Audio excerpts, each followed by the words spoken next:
meron akong isang kwento. Isang mag-ina, isang batang babae, binilan siya ng nanay niya ng dress. Ngayon, pinayagan siya maglaro sa labas. Pero sinabi niya sa kanyang anak na huwag kang babalik dito ng sobrang dumi ng dress mo. Ngayon, kumatok yung anak bumalik. Sa palagay mo, na dumi, umalinis. Sobrang dumi niya. Ngayon, hindi nangyari to ng isang beses, kundi pa ulit-ulit, araw-araw halos na ang dumi ng anak niya. Naulit yun hanggang sa lumaki na yung bata, hanggang sa naging dalaga na yung bata. Ngayon, nung nagkaasawa na yung bata, nung lumaki na yung bata, naibahagi nung ina sa kanya yung ugali niya. Kumbaga, yung nagkaanak yung babae na yun, na dating bata, ganun din yung ginagawa niya sa anak niya. Kumbaga, parang natutunan niya yung pamamaraan ng ina niya. Ganun din yung Diyos sa inyo. Ibinahagi niya sa inyo yung Holy Spirit. Ibinahagi niya sa inyo yung pamamaraan niya, yung thoughts niya, yung idea niya, kung paano siya mag-isip. Binigay niya sa inyo, sa atin lahat, yung pag-uugali niya para maging kawangis o kaparehas tayo ng anak niya na Panginoong Jesucristo. Itinatak niya yun sa puso natin, sa isipan natin, sa DNA natin, sa loob natin. Ngayon yung Holy Spirit, na lahat tayo may access. Kung tatanggapin o ititiwala lang natin ang lahat sa ating Panginoong Jesucristo. Bas, alam ng Panginoong Jesucristo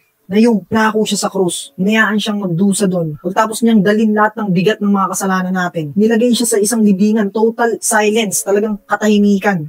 Kung pupusan mo siya, wala na, zero, wala, zero pulse. Kumbaga, patay na siya.